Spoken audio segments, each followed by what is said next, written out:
So let's talk about naming conventions for your campaigns, ad sets, and ads. So basically what we're going to do here, guys, is we just want to be specific enough. And I know it might not seem important at the beginning when you only have, one campaign for maybe one product or something like that. But, you start to get more and more ad sets, because the people who are successful on Facebook, like I always preach, are the people who test the most, who create the most split tests, right? If I'm advertising an entrepreneurship course, I'm going to make one campaign that is targeting Tony Robbins. I'm going to make one campaign that's targeting Gary Vaynerchuk. I'm going to make one campaign that's targeting Bob Proctor, right? All of these people who've kind of, proven themselves and have been around for years and have, a lot of the kind of fame and notoriety as popular entrepreneurs, just, from the chaos of the market.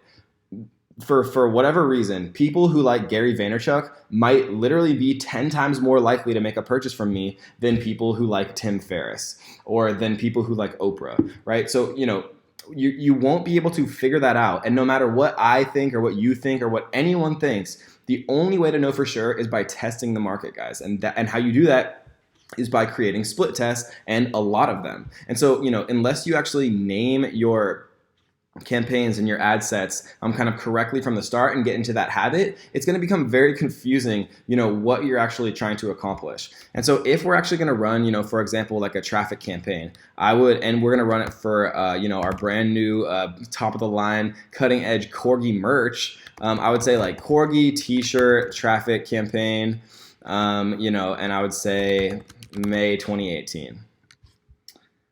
And then so once we're inside here, we can actually name our ad set. And we want to be even more specific here because, the campaign contains all of our different ad sets. Like you could have one campaign with 1 million different ad sets, literally, or more. And so we'd name this something like, Corgi, puppy, t-shirt, traffic.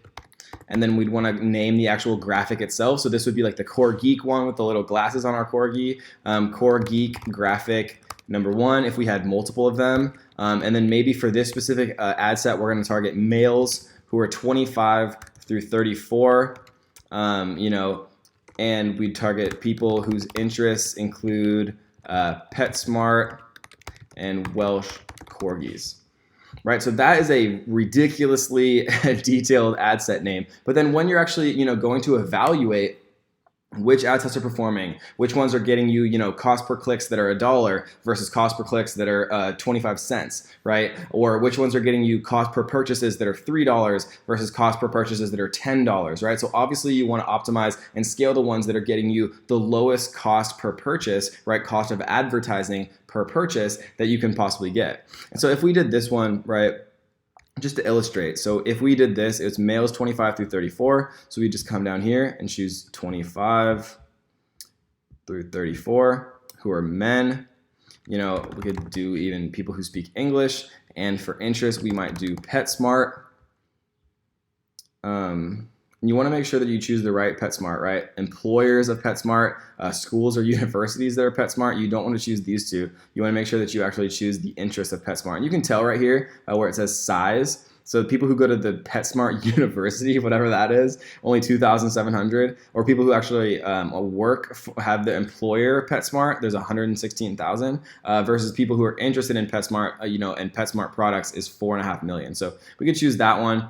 And then we could also do Welsh Corgi right here, 4.2 million. So people who are interested in this. So if we look right here, this is our ad set name, and this is it kind of represented actually in the ad. And again, we're going to go through this very, very much more in depth, but I just wanted to show you kind of, how the naming convention of our ad set would actually look when it comes down to, the demographical targeting and the detail targeting. So that is naming conventions. You just want to kind of get in the habit of naming these things early, and I know it's going to seem kind of tedious at first, but once you get in the habit, you're going to thank me when you have 50 or 100 different ad sets running, and you're going to be able to make very, very quick decisions saying to yourself, oh, okay, so the interests that had PetSmart and Welsh Corgis are not performing as well as the interests who like I love Corgis, the page, and some other pet company that I can't think of right now.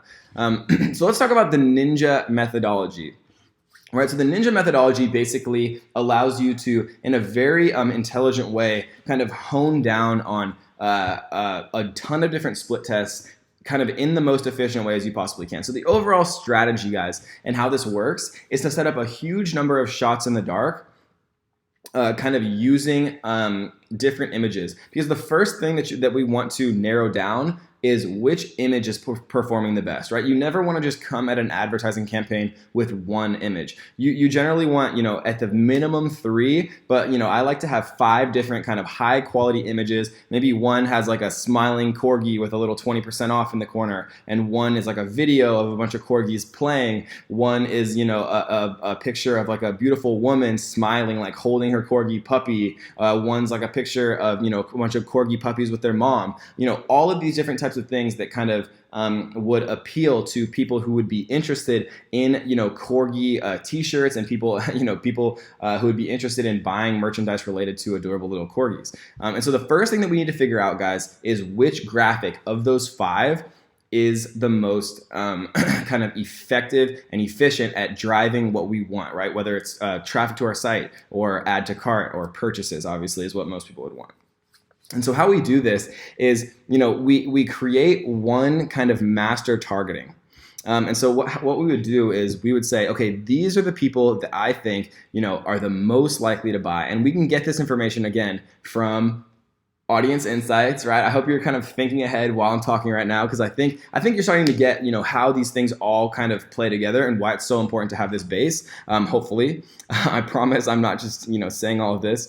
And so once we kind of narrow down our master list here, where we have, the perfect age that we're guessing, right? Because we don't know, but we're guessing, and we're kind of establishing our best guess up front of the perfect age, the perfect gender, the perfect detailed targeting, the perfect locations, right? So once we kind of have that, we would go ahead to the actual ad itself. And then what we would do is, instead of just a single image, you can actually create up to 6 ads with one image each at no extra charge. And so what you're allowed to do, guys, is Facebook will automatically split test for you, where you can actually create up to 6 ads at once by uploading multiple images. So what you're going to do is you're going to upload all of your different images with the same targeting. And then when you do that, what Facebook is going to be able to figure out for you is what is the most effective image. And once you know what the most effective image is, the market will tell you, guys. It's going to give you a very clear, it's going to be so strange, because you might have a favorite of the 3 or of the 5 or of the 6 or however many that you make. And you might figure out that that's actually the one that performs the worst. And you can't be emotional, right? Don't get tied to your favorite things. Let the market tell you. You might have one that you think is the absolute worst picture, but it's performing by far the best. And we're going to talk about how to tell what ads are performing. We're going to talk about how to optimize and scale later on, I promise. And we're going to talk about all of these hacks that I've figured out through millions and millions of dollars of ad spend. But that is kind of the ninja methodology, guys. You first have to figure out what is the best performing image. Once you have the best performing image, then you can start to split test on other things. And what I mean by that is that you actually split test on interest, for example.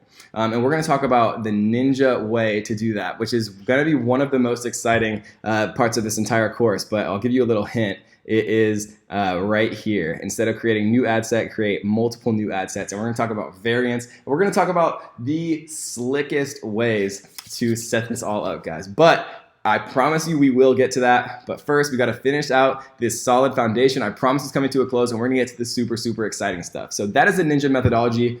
First, we're going to split test on images. Once we know which image for sure performs the best, then we're going to start split testing on interests. We're going to start split testing on demographics, where people are actually located. When we looked up before, I think Montana was the most interested in corgis state according to Google Trends. We're going to split test on gender, all of these different things once we have our best image. And it's going to be a super fun experience showing you guys exactly how to split test in the most efficient, in the most effective ways. Because I think a lot of people teach Facebook ads, but they teach it in such a disorganized, kind of chaotic way. It just makes me crazy. I'm going to show you guys from the very start, even though it might be a little bit more complicated than teaching, the very basics. I'm going to teach you guys how to do it right from the very beginning. So that is your kind of tutorial into naming conventions for campaigns and ad sets, and the intro into the ninja methodology, guys. So I hope you enjoyed that one, and let's get to the next.